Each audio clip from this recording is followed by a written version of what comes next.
सर्वप्रथम सर्वांना जय शिवराय। 5 ऑगस्ट ते ऑगस्ट एंडिंग पर्यंतचा प्रवास तुम्हाला या अगोदरही समजून सांगितलेला आहे। येणाऱ्या 3-4 दिवस हे जे काही हलके फटकारे, काही ठिकाणी धुरकट वातावरण, या संदर्भात सविस्तर असा अंदाज आपण ह्या व्हिडिओत बांधलेला आहे।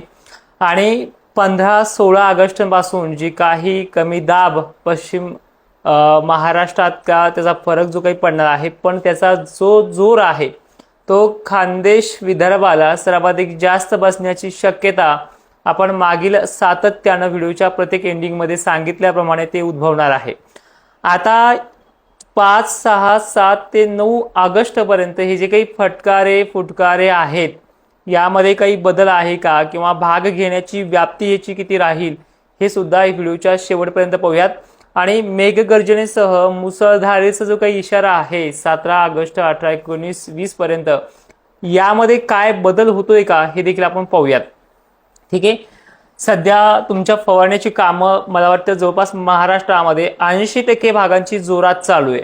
खतांचं नियोजन, चांगली पुरेशी ओल, या सगळ्याचा अभाव पाहता तुमचे शेतीचे काम आणि पिकं सुद्धा नंबर 1 ला आहेत। तर यामधनं एक साध्य होतंय की 1972चा जो काही टेन्शन आहे तो वगळलेला आहे। पाणी कमी आहे असा अनेक शेतकरी दक्षिण महाराष्ट्राचा बोलतोय, पण आपली जी काही परिस्थिती आहे ही याच महिन्यामध्ये कमी होणार आहे। आणि 12 सप्टेंबरचा जो काही प्रवास सांगितलेला आहे त्यामध्ये तर आपलं जे काही पावसाचं गणित आहे, जे दरवर्षी असतं, त्यामध्ये तो अपेक्षापेक्षाही जास्त असणार आहे। कदाचित ते नुकसानकारकही ठरणार आहे।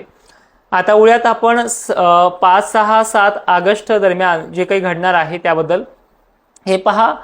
या 5 ला, 6 ला, 7 ला, 8 ला विशेष असं मोठं वातावरण नाहीये। थोडंफार 6 तारखेला सोलापूर पूर्व धाराशिव भागामध्ये, लातूरच्या दक्षिण भागामध्ये, निलंगा, सावंतवाडी, परभणी, नांदेड, हिंगोलीच्या काही भागांमध्ये, तर वाशिम वगैरे भागांमध्ये, वर्ध्यामध्ये, मात्र नागपूर, अकोला यामध्ये काही ठिकाणी, तर नागपूर पासून पूर्वेकडील गोंदिया, गडचिरोली, वर्धा, चंद्रपूर या जिल्ह्यामध्ये विशेष अशा ठराविक ठिकाणी वळीवासारखा पण मेघगर्जनेचा पाऊस होऊ शकतो ह्या 3-4 दिवसामध्ये। पण या व्यतिरिक्त खानदेश पश्चिम महाराष्ट्राला फक्त आभाळ दिखावा दाखवणार आहे आणि फटकारे फिटकारे इथे चालू राहतील, पण फवारणीला असे मोठे अडथळे नाहीत। काही भागांना ते होत राहतात, ज्यामध्ये नांदेडचा समावेश आहे, लातूरचाही आहे, असे काही भाग आहेत तिथे होत राहतील। ते भाग कमकुवत आहेत, सर्वदूर नाहीये। पण आता अपेक्षा आहे की ठोक पाण्याची अपेक्षा जी आहे ती 17-18 तारखेपासून पुढे, कदाचित लो प्रेशरने जर लवकर साथ दिली तर ती 1-2 दिवस मागे पुढेचा प्रवास आहे, पण तिथून पुढे महाराष्ट्राला ते ठोक पावसाची देखील सुरुवात होणार आहे। तर या पावसापासून पुढचे जे काही पाऊस राहणार आहे 17-18 नंतर सुद्धा, म्हणजे ऑगस्टचे 2 आठवडे आहे शेवटचे, हे मोठ्या पावसाचे असतील। आणि याचा सर्वाधिक जास्त फटका जो आहे तो विदर्भ, खानदेश, मराठवाड्यातल्या अनेक भागांना बसणार आहे। फटका का म्हणतोय, कारण की ज्यांना कमी त्यांना तो चांगलाच आहे, पण ज्यांना खूपच झालाय त्यांना तो पाऊस कसाही असला तरी त्रासदायक ठरतो, कारण की काहीच अपेक्षापेक्षा जास्त नको।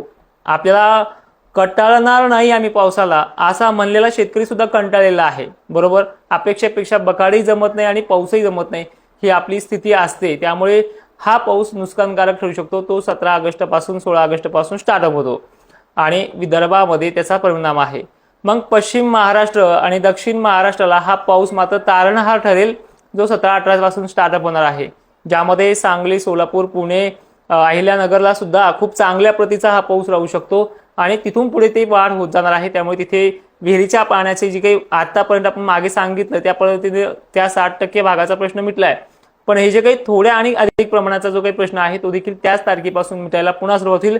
आणि 12-13 सप्टेंबरला जे काही रिटर्न मान्सूनचा प्रवास सुरू होतो त्यामध्ये अनेक जणांचा मिटेल। ठीक आहे, मग हे जे काही काळ आहे हे आठवडाभर 15 ऑगस्ट पर्यंत कसं वातावरण राहील हा तुमचा मेन प्रश्न आहे। तर हे बघा, मराठवाड्यातल्या लातूर, नांदेड प्रमुख, परभणी भाग, हिंगोली आणि पूर्व विदर्भ, पूर्व मराठवाड्यामध्ये भाग बदलत म्हणता येणार नाहीये, पण असं कुठे मोठे हे फटकारे कायम स्वरूपी राहणार आहेत 5-6 दिवस तरी अजून। आणि याच्यामध्ये वातावरण आता धुरकट झालंय, त्यामुळे डेव्हलपमेंट जे आहे पावसाचं हे फक्त आभाळ आल्यासारखं दिसेल, पण कामं करता येईल, कारण की आभाळामध्ये धुरकटपणा, धुईसारखा धुरकटपणा, त्यानंतर आभाळ आलं की विरघळण्याची ताकद आहे ह्या धुरकटपणामध्ये। तर ते तुम्हाला पाहायला मिळेल. आभाळ दिसेल पण त्यामध्ये फारसे काही तुळे पडणार नाही असे आहेत. आणि ह्या असं होणार आहे 60% 70% भागामध्ये. मात्र 20% भागांना आलं म्हणजे पडणार असे भाग सुद्धा ह्याच्यामध्ये काही आहेत. तर हे निव्वळ गावं नाही सांगता येणार, पण ही घडणारी कंडिशन लातूरमध्ये आहे, नांदेडमध्ये आहे, वगैरे भागामध्ये आहे. तर हे लक्षात आलं तुमच्या. आणि ऑगस्ट पण लक्षात आलं असेल, पण तरी 1 मिनिटात सांगतोच की विदर्भ आणि खानदेश, पूर्व मराठवाडा, परत ते पश्चिम महाराष्ट्राचे भाग, पुढचा चांगला टप्पा आहे तो 17-18 पासून स्टार्ट होतोय. मग याच्याही पुढे जे वारे आहेत जे आता आपल्याला कमी झाल्यासारखे पाहायला मिळतात, विदर्भातही बरे कमी झाले, जे आपण पश्चिमी वारे म्हणतो. हा जो ऑगस्ट महिना आहे, या ऑगस्ट महिन्यामध्ये हे वारे हळूहळू आता 15 तारीख झाली की ते कमी व्हायला सुरुवात होतील, काही ठिकाणी वाढतील सुद्धा. पण ते वाढलेले वारे फक्त अहिल्यानगर, नाशिक क्षेत्र, कोल्हापूर, सांगली, सोलापूर, बीड जिल्ह्यातला पश्चिमी भाग, म्हणजे पश्चिम वारे पश्चिम महाराष्ट्रासाठीच ते वाढतील. बाकी मराठवाड्यासाठी, विदर्भासाठी ते भरभर वाहणारे वारे बरेचसे दिवसापासून कमी झालेले आहेत. आणि यामुळेच बंगालच्या उपसागरात जे जे काही हालचाली होत आहेत, त्या हालचाली या महाराष्ट्राच्या पावसाचं गणित वाढवत आहेत. ठीक आहे. आता तुम्हाला कोणी जरी म्हणलं की पाऊसमान पुढे कमी आहे वगैरे आहे, तर एवढा सुद्धा काळ बेकार नव्हता, हे तुम्हाला मी आधीच सांगितलं होतं. आणि ते तुम्हाला पाहायला मिळतंय. जायकवाडी धरणाचा तर विषय पाहिला तुम्ही, 10,000 क्युसेसनं गोदापात्रामध्ये पाणी आज सोडलेलं आहे. आणि त्यानंतर त्या शेतकऱ्यांना, गावच्या आजूबाजूच्या काठावरील शेतकऱ्यांना सतर्कतेचा इशारा पण दिलेला आहे. म्हणजे ह्या सगळ्या पद्धती ते पाहायला मिळतात. तुमचा पहिला प्रश्न, आमच्या विहिरीला पाणी कधी येईल, तो म्हणजे दक्षिण महाराष्ट्राचा. परतीच्या पावसाच्या आत काही ठिकाणी येईल, काय सर्व दूर सगळं त्यानंतरच भागून जाईल. आणि पावसाळी पॅटर्न असा बदललेला मित्रांनो, हा लक्षात घ्या. पुढच्या वर्षी सुद्धा तुम्हाला हे दुष्काळाचे मेसेज येतच राहणार आहे दरवर्षी, पण बदललेला असा आहे की जून आणि जुलै हे वारे, पश्चिमी वारे, त्यानंतर ह्युमिडिटीची लेवल कमी होणं, हे सगळं घडत जाणार आहे. आता इथून पुढे गरमीची लेवल 12, 1, 2, 3 वाजेपर्यंत वाढत जाईल, जे आज तुम्हाला पाहायला मिळालेले. साप निघणं, गरमीच्या लेवलमुळे सरपटणारे प्राणी निघणं, हे घडत जाणार आहे महाराष्ट्रात इथून पुढे. आणि ह्या गरमाटीमध्येच पुढे जे लो प्रेशर बनणार आहे, त्याच्या पाण्याच्या थेंबाची जाडी सुद्धा मोठी राहणार आहे. हे सगळं चित्र असंच असणार आहे. त्यामुळे परतीचा पाऊसही ठीकठाक आहे. पुढे सुद्धा मी तुम्हाला सांगितलं व्हिडिओमध्ये, ऑक्टोबर नोव्हेंबरपर्यंत WDची देखील साथ मिळणार आहे. आणि यंदा सुद्धा काहींना दिलासा, अधिक चांगला दिलासा, खूप चांगलं साल, जे गेल्या वर्षीपेक्षाही चांगलं साल असं हे राहणार आहे. आणि काहींना हे साल पुन्हा नुकसानकारक गेल्या वर्षी सुद्धा इतकं राहणार आहे. ते देखील आपण पुढच्या व्हिडिओमध्ये पाहूयात. तोपर्यंत हा व्हिडिओ सर्वांनी शेअर करून शेतकऱ्यांपर्यंत पाठवायचा आहे. तुम्हाला माझी माहिती आवडत असेल तरच लाईक करत चला जा. अनेक शेतकरी साथ देतोय आणि अनेक शेतकरी व्हिडिओ पाहतोय, पण आवडला का नाही आवडला हे आपल्याला कमेंटमध्ये किंवा लाईकच्या माध्यमातून कळत राहतं. जय शिवराय, धन्यवाद.